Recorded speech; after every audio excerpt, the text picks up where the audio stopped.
A single mom was dragged out of her ex-fiance's wedding until a millionaire grabbed the mic and proposed to her. The chandeliers above gleamed coldly, casting sterile light over the grand ballroom dressed in roses and gold. Laughter echoed as the wedding ceremony of Charleston's most anticipated union prepared to begin. Guests in polished shoes and sparkling gowns whispered behind their glasses of champagne. Mark stood confidently beneath the floral arch, his tuxedo crisp, smile poised.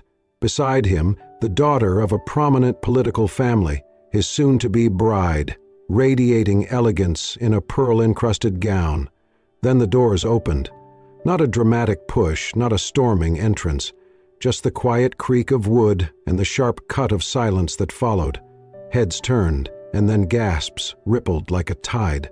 Eliza stood in the doorway. She wore a plain beige dress, wrinkled at the hem. Her hair, once long and shining, was pulled back into a loose bun. In her arms she held a newborn wrapped in a blue blanket. His tiny fingers curled against her collarbone, his small face peaceful. Mark's face blanched. "Eliza?" he murmured, disbelief clouding his features. She stepped forward, her voice soft but unwavering. "Mark, your son has a right to be known. You promised you would not turn your back on him." Whispers grew louder. Someone dropped a champagne flute. From the front row, Mark's mother rose slowly, her expression sharp. "You dare come here to this wedding uninvited with this child?" Eliza looked straight at Mark. "You said when he was born you would make things right." Mark's jaw clenched. He turned his head slightly, catching the eye of the officiant, then his bride, who stared between them with mounting horror. "You should not have come," he said, voice low. "You're causing a scene." Eliza's arms tightened protectively around the baby. "I wrote you, I called, you never answered. I gave you every chance." "I have nothing to say to you," Mark replied coldly. "You chose your path. You knew we came from different worlds." The child stirred, beginning to fuss. Eliza gently rocked him, her voice cracking. "He is your son." Mark took a step back. "This is not my responsibility anymore." At that moment, his mother raised her hand and signaled the security guard standing by the door. "Get her out," she ordered sharply. "This is a private event." The guards approached. Eliza instinctively stepped back, her body shielding the infant. "Do not touch me," she said, trembling. "Please." The guests watched, some turning away in discomfort, others whispering with cruel delight.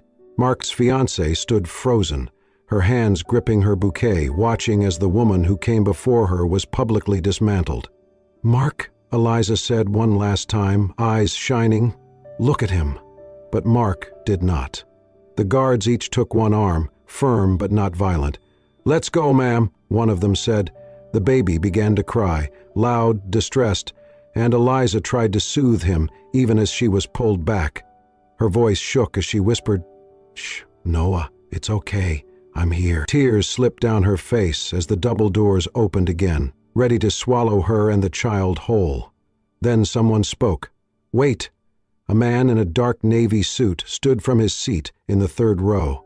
His voice cut through the ballroom like a scalpel, calm, authoritative. Gabriel Monroe, CEO of a major holdings firm, silent partner in 3 of Mark's ventures, one of the most respected names in the room. He walked forward slowly, every eye turning to follow him. "This is not how we treat people," Gabriel said, his voice steady, especially not the mother of a child who clearly did not get here alone. Mark stepped forward quickly. "Gabriel, this is personal. Please stay out of it." Gabriel looked at Mark, his expression unreadable. Then he turned to the guards. "Let her go." They hesitated, glancing at Mark's mother, who fumed in silence. But Gabriel's word carried weight, too much to ignore. The guards released her. Gabriel offered Eliza a handkerchief. "No child should cry alone," he said gently. Eliza took it, not speaking, eyes wide with shock. Gabriel turned to the crowd. "Let this wedding continue however it must. But let it be known, truth is not something we remove from the room. It is something we face." The room remained hushed. No applause, no outrage, just silence. Mark turned away, and Eliza, standing with her child, was no longer invisible. A different kind of ceremony had just begun. The tension inside the ballroom lingered like a fog that refused to lift. Eliza stood frozen just feet from the exit, her baby cradled tightly in her arms, the guards having released her, but the humiliation lingering on her skin like smoke after fire. Mark had already turned away, adjusting his cufflinks like nothing had happened. The ceremony was meant to resume, but it did not, because from among the glittering guests, one man stood up. He moved without urgency, yet commanded every eye.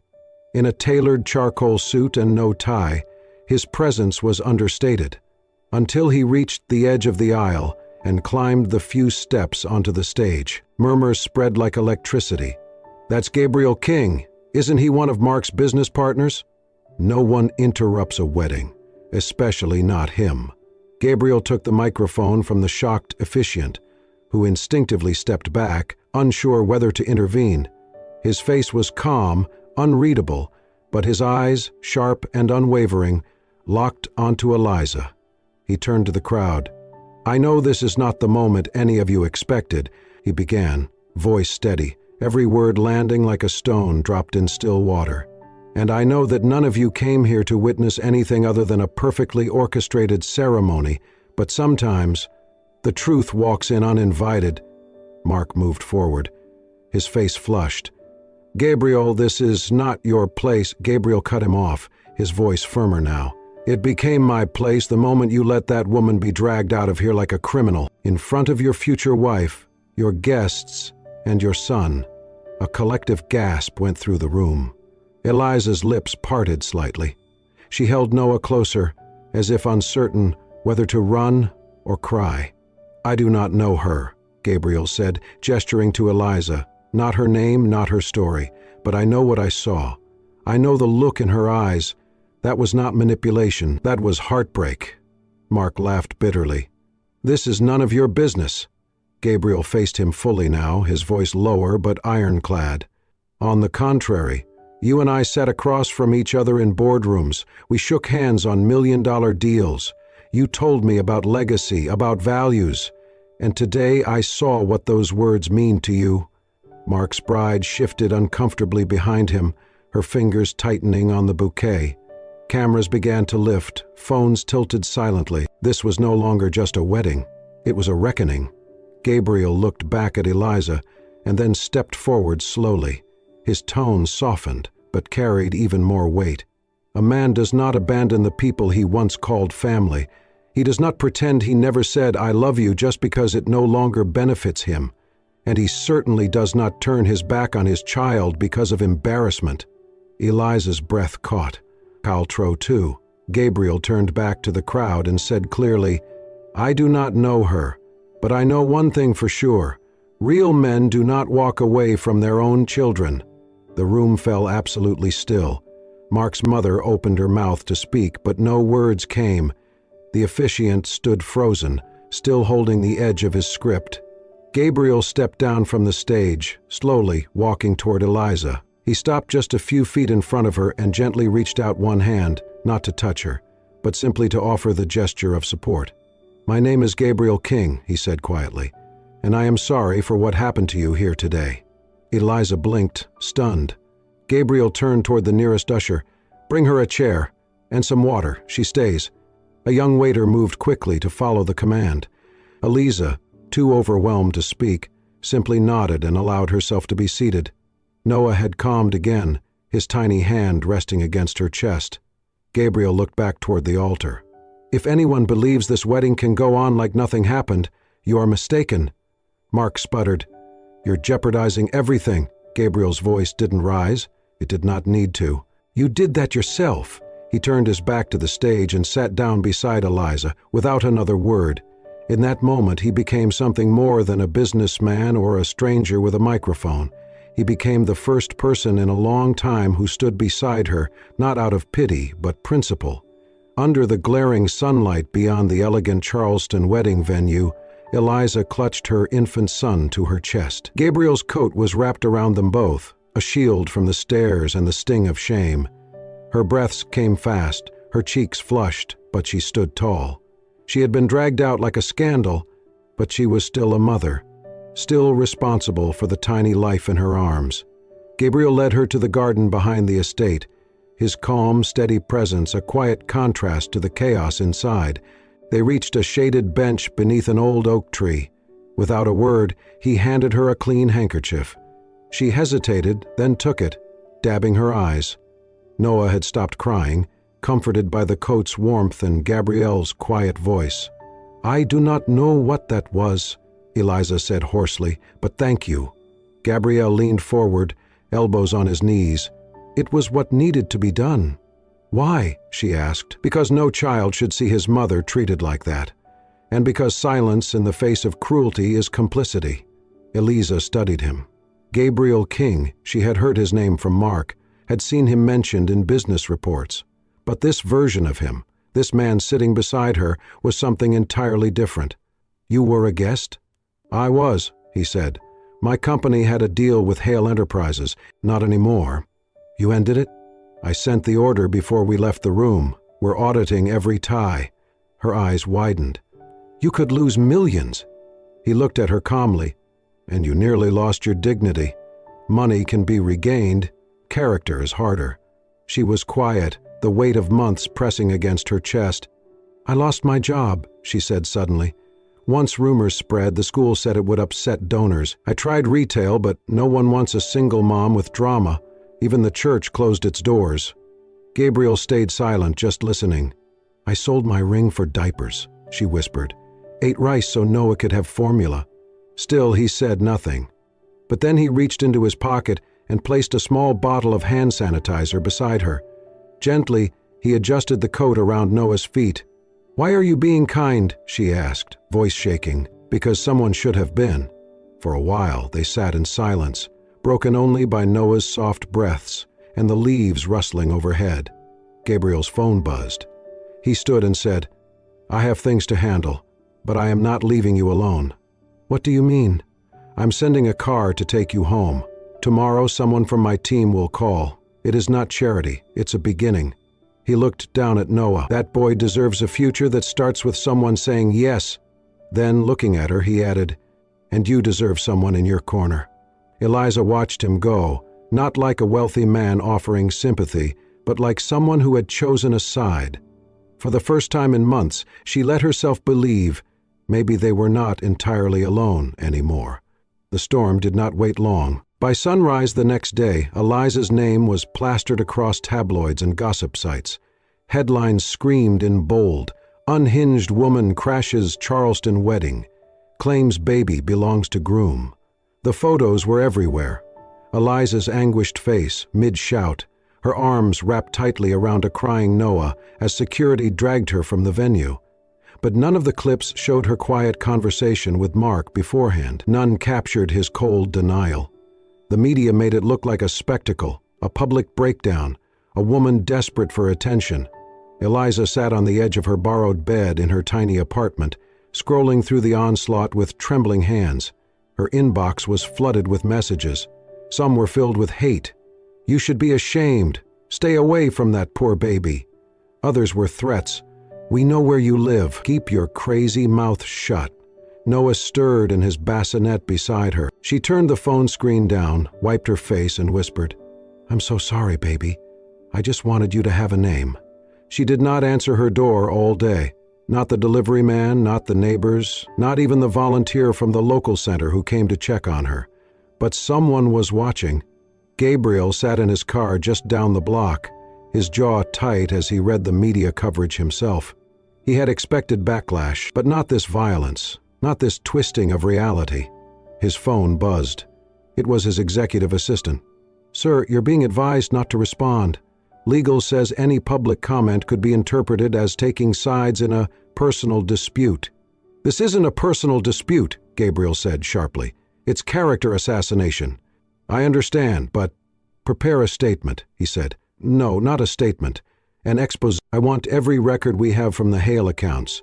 Cross-section it with public data. Find me the funds, the contracts, the NDAs they tried to bury." There was a pause. Then, "Yes, sir." Gabriel ended the call and exhaled slowly, his hand tightening on the steering wheel. He thought of Eliza's eyes, hollow with shock but still holding on to something fiercely alive. She had been brave enough to walk into a room full of enemies for the sake of her son. Now it was his turn to step forward. Within 48 hours, a detailed investigative article appeared on the front page of the Herald Ledger, signed by Gabriel King himself.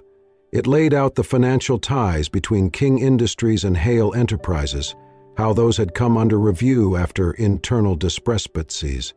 It exposed suspicious personal disbursements made from company accounts, some under the label external settlement, tracing one back to Eliza Lane, a transfer labeled simply confidential care. Gabriel never used Eliza's name in vain. He did not call out Mark directly, but he let the numbers speak. He let the readers connect the dots. The fallout was instant. Board members of Hale Enterprises called emergency meetings. Former partners issued statements distancing themselves from the scandal. Investors began pulling out. But Gabriel was not finished. He called a press conference. Dressed in a simple gray suit, with no entourage or fanfare, he stepped up to the podium in front of a room packed with reporters. Cameras flashed as they anticipated a war of words. But Gabriel's tone was calm, his eyes steady. "I was there that day," he began. "I saw a woman being dragged out of a celebration, not because she disrupted it, but because her presence reminded people of a truth they tried to bury." He paused. "Since then, she's been called unstable, hysterical, mentally unfit." He let that sink in. "It's easier, I suppose, to call someone crazy than to admit they were right. It's easier to brand a mother attention-seeking than to face the shame of breaking a promise made in private." A reporter called out, "Mr. King, are you confirming her claims?" Gabriel looked out over the sea of microphones and didn't flinch. "I'm confirming that I saw a woman with nothing left to lose walk into a room full of power and lies, holding her baby in her arms, and demand only truth. That does not sound like instability to me. That sounds like courage." Cameras flashed again. "And if our definition of sanity is to smile politely while being erased," Gabriel continued, "then maybe it is time we redefine what it means to be kind." There was no applause, just silence. Deep, reverent silence. Later that evening, Eliza received a simple email. It had no subject line, just a link. She clicked it, watched the press conference, and for the first time since the wedding, her tears were not of shame, but of disbelief. She stared at the screen, at Gabriel standing tall, not as a hero, but as an ally. He had not spoken for her, he had spoken with her. Eliza did not return to the spotlight. She could have. After Gabriel's press conference, after the public vindication, she could have chosen the talk shows, the interviews, the shiny social media campaigns about overcoming disgrace. But she did not want to win by shouting louder. She wanted to build something real. So she walked away from it all and into a modest brick building at the end of a narrow road in North Charleston, the Sunrise Center, a tiny nonprofit school for children with disabilities and difficult home lives. It did not look like much from the outside. The paint peeled in places, the roof leaked when it rained, and the supply closet was mostly empty. But to Eliza, it felt like something she could heal alongside herself.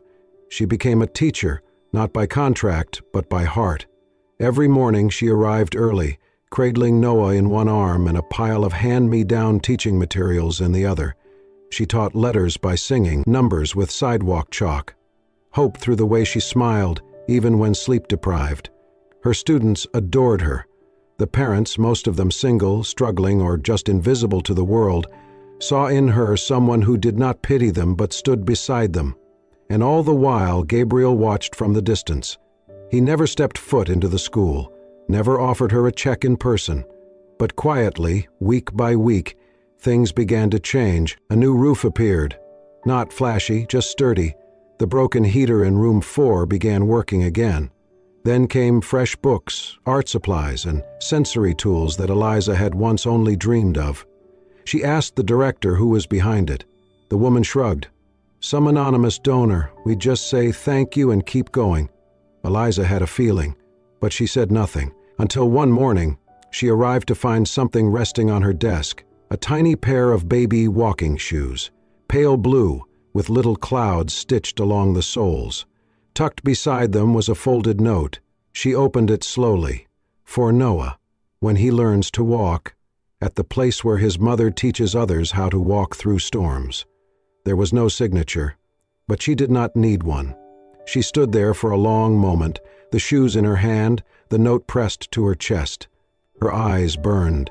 Then, gently, she placed the shoes on the shelf above her desk and began her lesson. That afternoon, the sky broke into rain. Recess was ending when she saw Jonah, one of her students with spina bifida, struggling near the edge of the playground, his wheelchair stuck in a patch of wet grass. His face twisted, not from pain but frustration.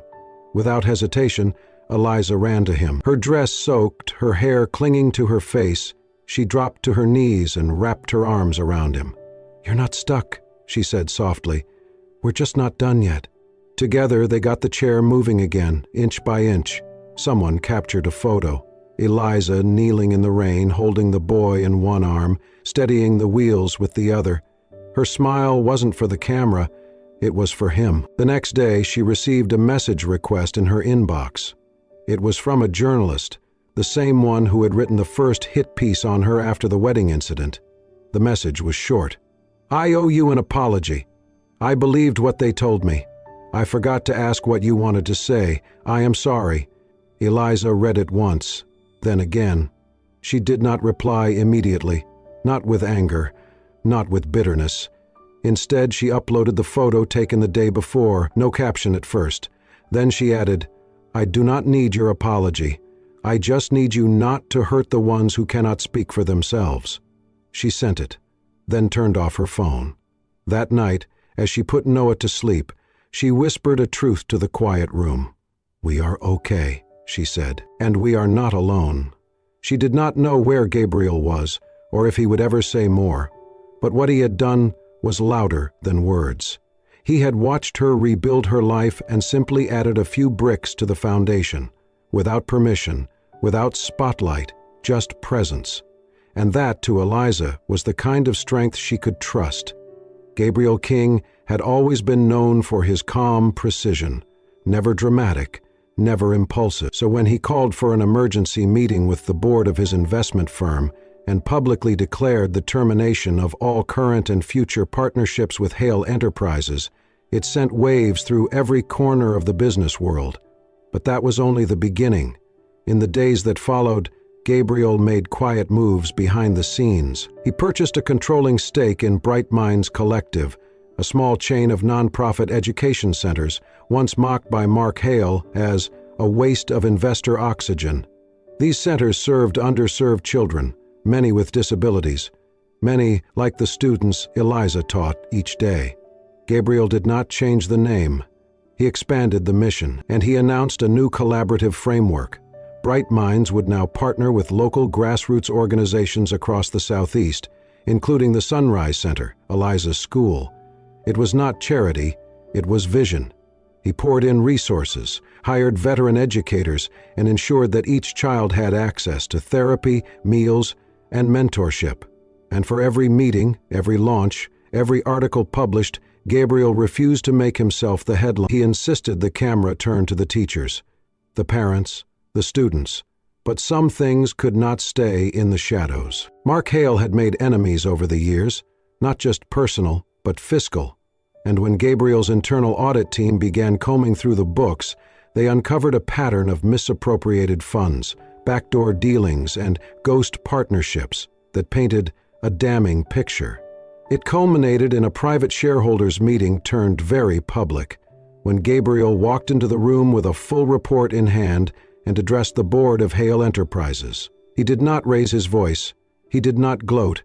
He simply outlined each finding with clarity, then paused. "Gentlemen," he said, "this is not about vengeance.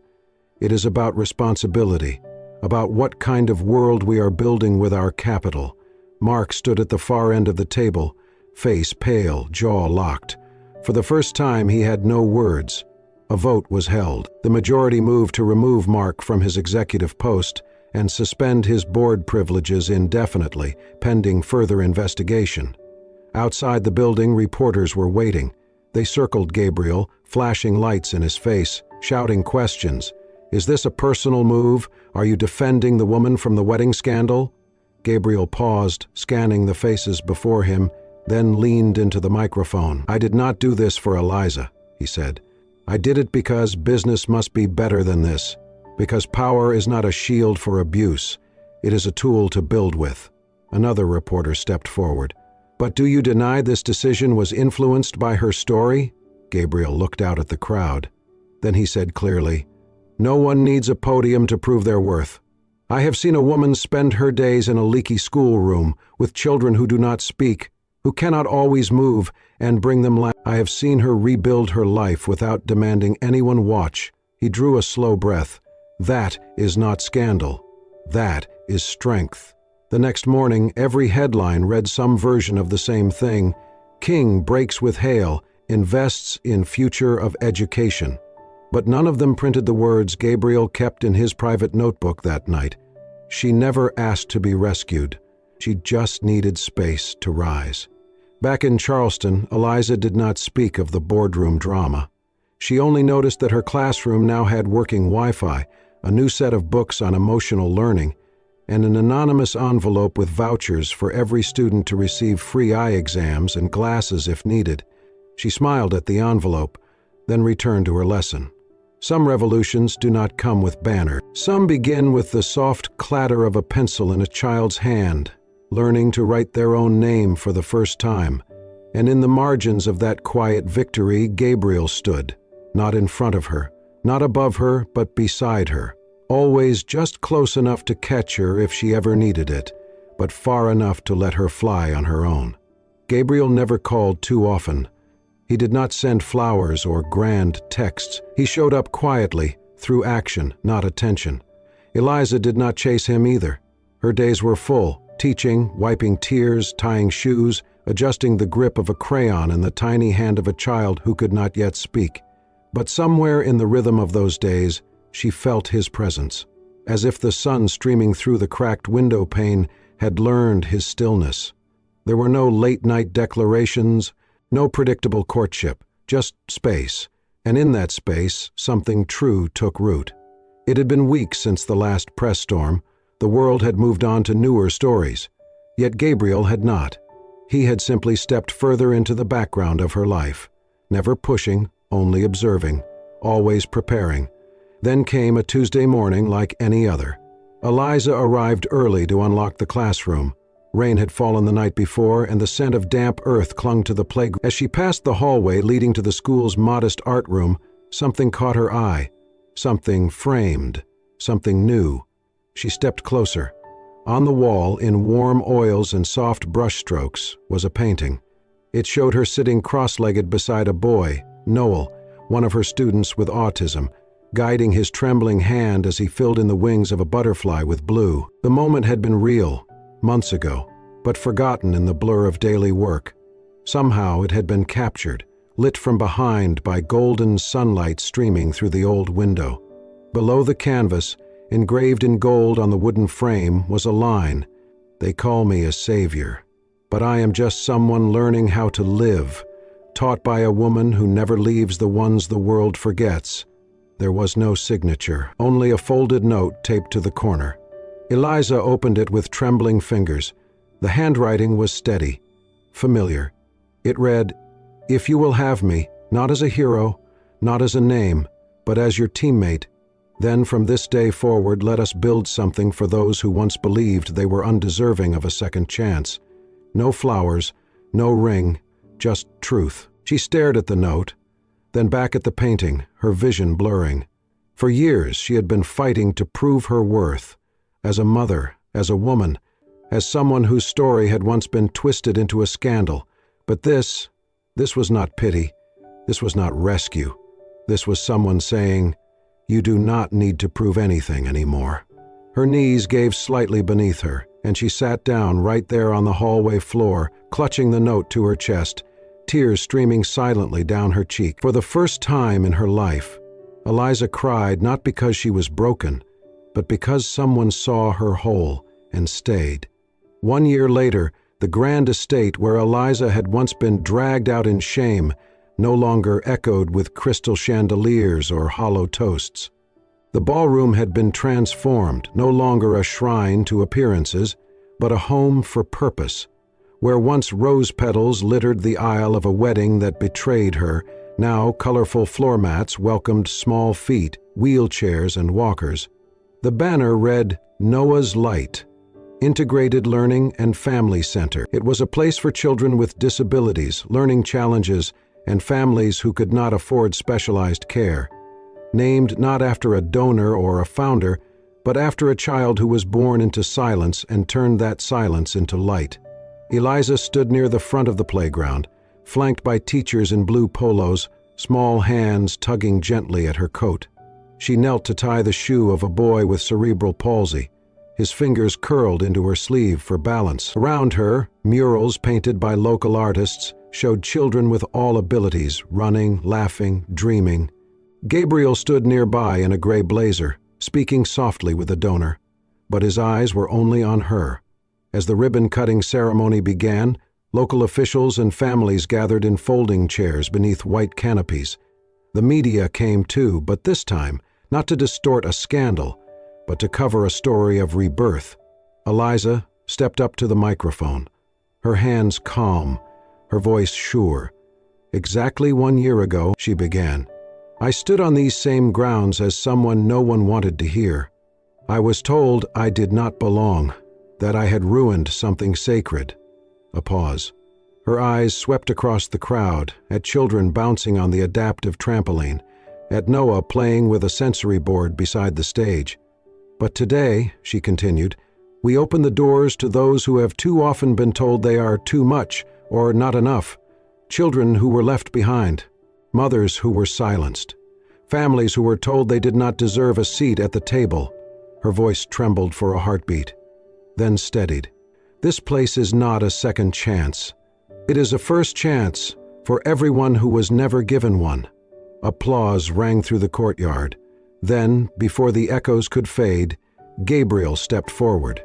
He did not carry a bouquet, just a small velvet box worn at the corners. "I was that child once," he said, speaking without a microphone. "The one left alone, in a school that did not understand me. I remember sitting in a hallway, waiting for someone, anyone, to say, 'You matter.'" His eyes found hers. "I grew up learning how to speak business, how to win.